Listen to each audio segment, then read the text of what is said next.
안녕하십니까. 이번 시간에는 인간공학 기사 실기 2020년 2회 기출문제를 한번 풀어보도록 하겠습니다. 먼저 첫 번째 문제를 봅니다. 산업안전보건법에서 정한 안전관리자의 업무다. 그죠?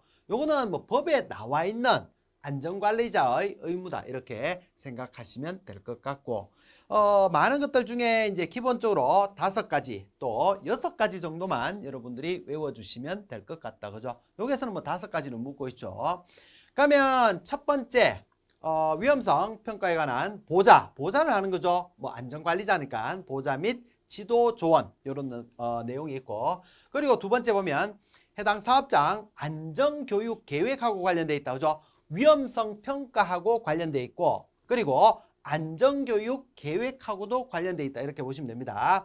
계획의 수립 및 안전보건교육 실시에 관한 보자 및 지도 조언 이런 것들이 있고, 그리고 사업장을 또 순회 점검을 한다. 그죠? 순회 점검, 지도 및 조치 건의, 그리고 네 번째 보면 산업재해에 관한 통계 유지, 관리, 분석을 위한 보자 및 그리고 지도 조언 뭐 이런 것들이 있고, 안전에 관한 사항의 이행에 관한 보자 및 지도 조언, 그리고 업무 수행 내용의 기록, 유지 이런 것들이 있다. 기본적으로 5가지를 적으라 그랬지만 6가지 정도 여러분들이 적을 수 있도록 해주시면 될 것 같습니다. 그리고 두 번째 문제를 한번 보도록 하겠습니다. 제조물 책임법상 결함의 종류에 대한 정의를 쓰시오 이렇게 돼 있다. 그죠?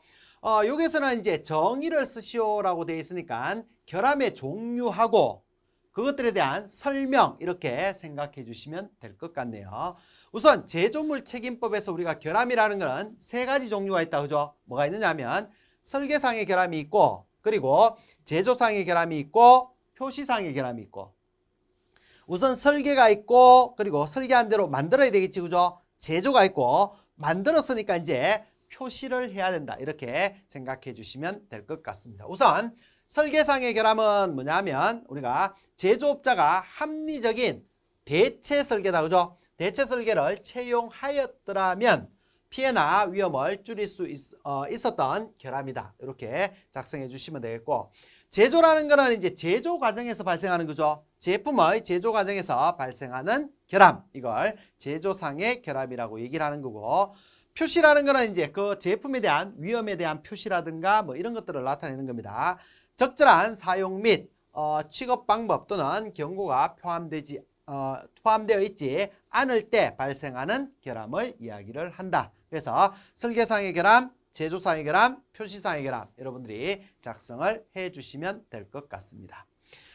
그리고 이제 세 번째 문제를 봅니다. 정량적 우리가 시각 표시 장치의 시거리를 71cm, 요게 기준이지. 그죠? 71cm 기준으로 설계할 때 눈금단의 길이가 1.8mm이다.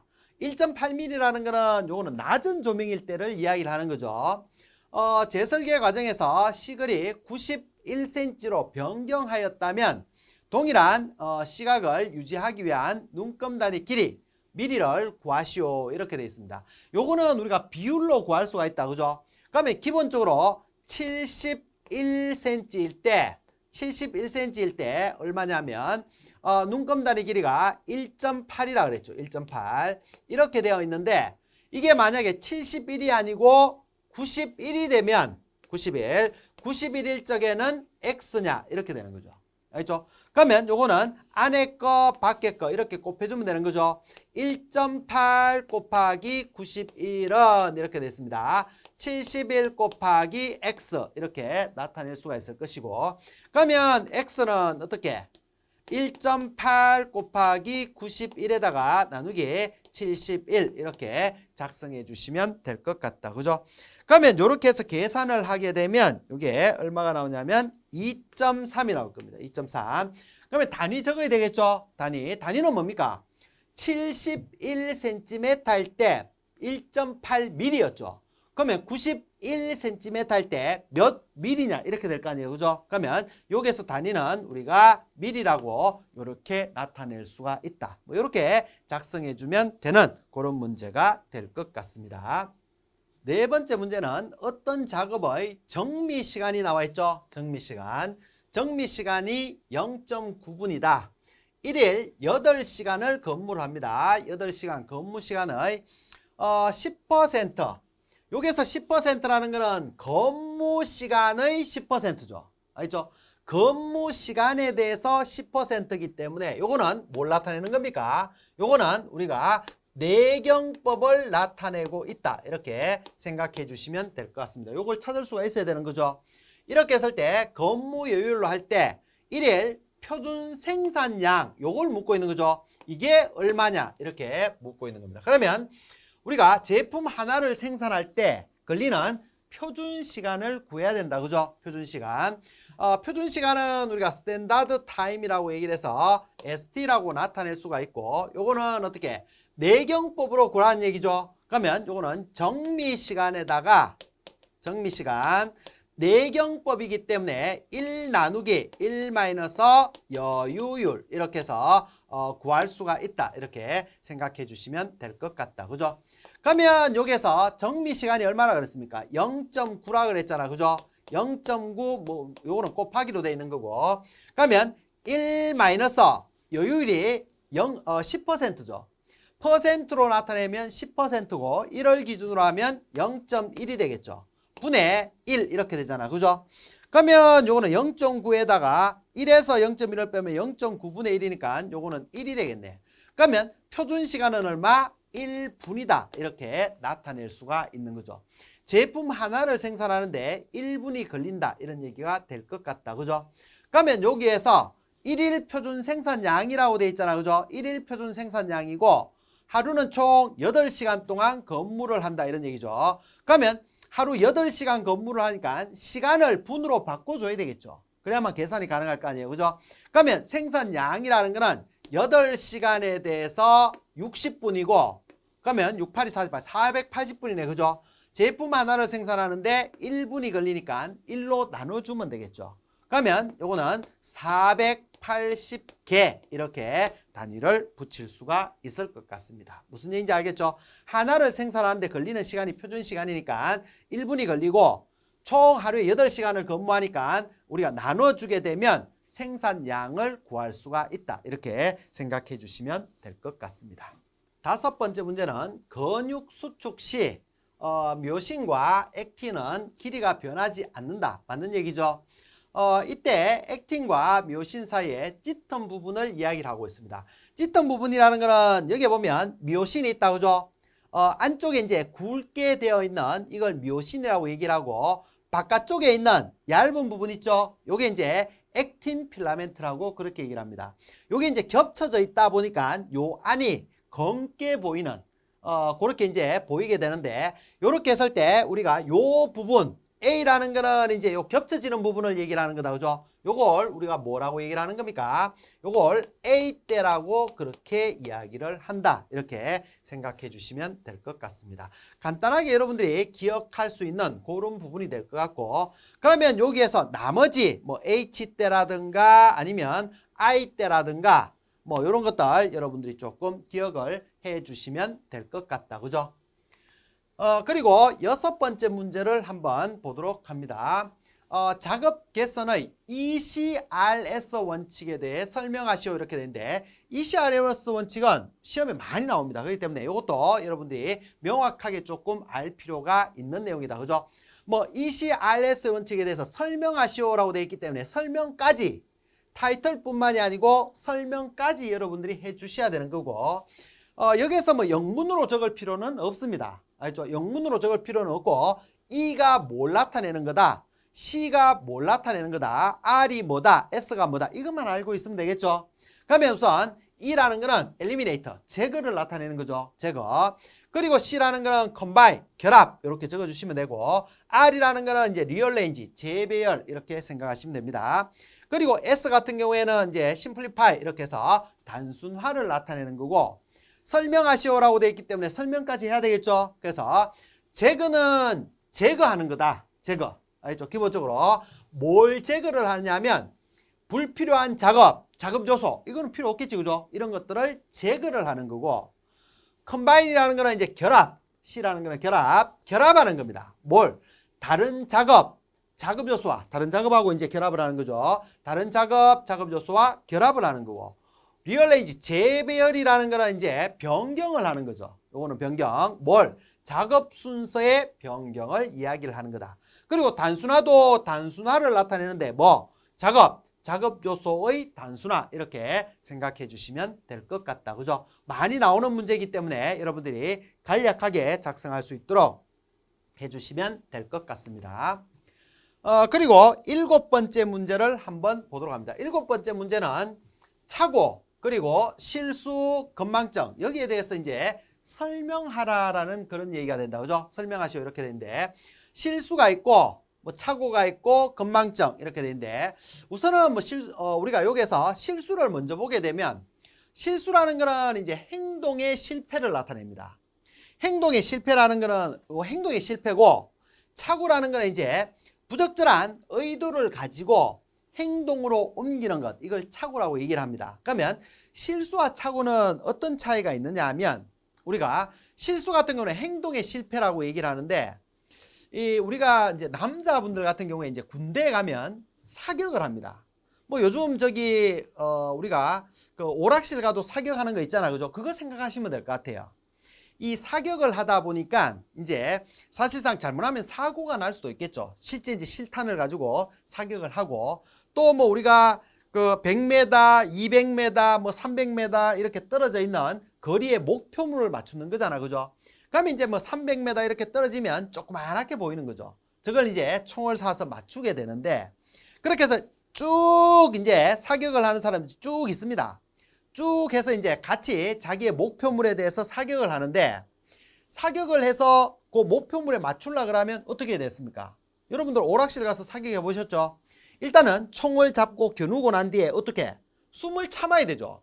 숨을 쉬게 되면 이게 왔다 갔다 하게 되면 맞출 수가 없지. 그러니까 그 쏘는 순간에는 숨을 참고 빵 이렇게 쏴야 될 거 아니에요. 그죠? 그런데 내가 목표물을 맞추려고 하는데 쏘는데 숨을 쉬어버렸어요. 숨을 쉬게 되면 이게 들리거나 내려가거나 이렇게 하겠지. 그죠? 이거는 뭐 실수입니다. 실수. 행동의 실패죠. 알죠? 행동의 실패. 어떻게 보면 내가 맞추려고 하는 목표물은 맞았습니다. 목표물은 맞았는데 어떻게 보면 내가 수행된 행위 자체가 잘못되는 거죠. 그러다 보니까 맞출 수가 없었던 그걸 우리가 행동의 실패라고 본다라면 이 사격을 하다 보면 저기 뭐 200m, 300m 이렇게 떨어져 있는 목표물을 보면 우리가 뭐 그냥 가만히 서서 이렇게 봐서 맞추는 게 아니고 뛰어가면서 또 누워서 이렇게 사격을 하고 이렇게 하잖아. 그죠? 그러면 이렇게 하다 보면 너무 멀리 있다 보니까 이게 좀 옆에 있는 사람 목표물하고 또 붙어 있죠. 그러다 보니까 이게 내 건지 뭔지 아마 여러분들 남자분들은 그런 경험 많이 하셨을 거예요. 저게 내 건 줄 알고 정확하게 맞춰서 이렇게 샀는데 알고 봤더니 나중에 가보니까 내 표적에는 총알이 한 발도 안 맞았고 옆에 분명히 10발을 샀는데 옆에 거는 20발이 맞아 있어요. 그러면 이건 무슨 얘기입니까? 내 목표물에 내가 쏜 게 아니고 다른 사람 목표물에 내가 다 샀는 거지. 이랬죠? 이게 뭐 우리가 착오라고 그렇게 이야기를 합니다. 알죠? 착오라고. 그러니까 쉽게 얘기하면 이제 우리가 목적이나 계획 같은 경우에 요 자체가 잘못된 경우를 이야기를 하는 거죠. 내 목표물에 샀는 게 아니고 다른 사람, 옆 사람의 목표물에 샀는 거잖아. 그죠? 그러다 보니까 어떤 부적절한 의도를 가지고 행동으로 옮긴 요걸 가지고 우리가 착오라고 그렇게 이야기를 한다. 이렇게 생각해 주시면 될 것 같습니다. 그리고 이제 건망증이라는 거는 기억의 실패를 우리가 건망증이라고 그렇게 이야기를 한다. 뭐 정의를 묻고 있는 거니까 여러분들이 뭐 간단하게 이렇게 의미만 알고 작성하는 거는 간단하게 조금 작성을 해 주시면 될 것 같다. 그죠? 그리고 8번째 문제를 봅니다. 인체 측정 자료를 이용하여 제품이나 물건의 설계 원리를 적으시오. 이렇게 돼 있다. 그죠? 우리가 인체 측정 자료를 이용을 한다. 설계 원리라고 얘기를 하면 우리가 크게 이제 3가지로 나눌 수가 있습니다. 뭘로 나눌 수가 있죠? 조절식이 있고 우선은 조절식이 있고 조절식으로 되지 않을 때 극단치가 있죠. 극단치가 있고 극단치를 적용할 수 없을 때 평균치를 적용합니다. 알죠? 그래서 우선은 이제 조절식으로 하게 되는데 조절식으로 하게 되면 우리가 체격이 각기 다른 여러 사람들이 있겠지. 그죠? 이 사람들이 이제 조절해서 사용할 수 있도록 하는 거니까 여러 사람들에게 모두 맞도록 설계하는 걸 우리가 이야기를 하는 거고, 통상적으로 이제 5%에서 95%까지 이 사람들이 사용을 할 수 있도록 만들어주는 거예요. 그죠? 까지 범위의 값을 수용 대상으로 설계를 한다. 뭐 이렇게 보시면 될 것 같고, 극대치 같은 경우에는 다시 두 개로 나눌 수가 있죠. 최대치 적용이 있고 최소치 적용이 있다. 이렇게 보시면 됩니다. 최대치 같은 경우에는 이제 큰 사람을 기준으로 하기 때문에 큰 사람을 기준으로 해서 설계를 하면 나머지 작은 사람들은 모두 사용을 할 수가 있는 거죠. 뭐 예를 들어서 우리가 뭐 근해의 하중이라든가 열차 좌석 간의 거리라든가 출입문의 크기, 여러분들 그 생활하고 있는 집의 방문의 크기를 한번 생각해 보시기 바랍니다. 이거는 뭐냐면 내 키보다 더 크고 방문 높이가 또 우리가 키가 큰 사람보다 더 높죠. 그러다 보니까 그보다 작은 사람들은 원활하게 이렇게 왔다 갔다 다닐 수가 있는 거잖아. 그죠? 만약에 이걸 작은 사람 기준으로 설계를 하게 되면 큰 사람들은, 그것보다 큰 사람들은 지나가면서 전부 고개를 숙이고 이렇게 가면 굉장히 불편하겠죠. 그래서 이런 어떤 출입문의 크기라든가 이런 것들은 최대치를 적용을 하게 되는데, 큰 사람을 위주로 설계하면 작은 사람도 수용되는 경우를 이야기를 하는 것이다. 그리고 최소치를 적용하는 경우가 있다. 그죠? 최소치는 작은 사람을 기준으로 설계를 하는 거죠. 작은 사람을 기준으로 했을 때 큰 사람들도 다 이용을 할 수가 있는, 여기 보면 뭐 선반의 높이라든가 조종장치까지의 거리라든가 이런 것들은 작은 사람을 기준으로 설계를 하면 큰 사람들은 당연히 다 대이니까 사용을 할 수가 있을 거 아니에요. 그죠? 그래서 작은 사람을 위주로 설계를 하면 큰 사람도 수용되는 경우를 이야기를 한다. 뭐 이렇게 봐주시면 되겠고. 그리고 이제 평균치 설계가 있다. 그죠? 위에 나오는 이제 조절식이나 극단치 이런 것들로 설계를 할 수 없을 때 마지막에 이제 고려하는 게 평균치 설계다. 이렇게 생각해 주시면 될 것 같습니다. 조절식으로도 불가능하고 최대치나 최소치를 기준으로 설계하기도 부적절한 경우에 우리가 적용하는 방식이고, 이런 거는 이제 은행의 계산대 같은 일반적으로 많은 사람들이 이용을 하는 뭐 이런 경우다. 이렇게 생각해 주시면 될 것 같다. 그죠? 그래서 우선은 기본적으로 조절식, 극단치, 평균치 우리가 이렇게 나눌 수가 있고, 다시 우리가 극단치 같은 경우에는 최대치 적용과 최소치 적용으로 나눌 수 있다. 이렇게 생각해 주시면 될 것 같습니다.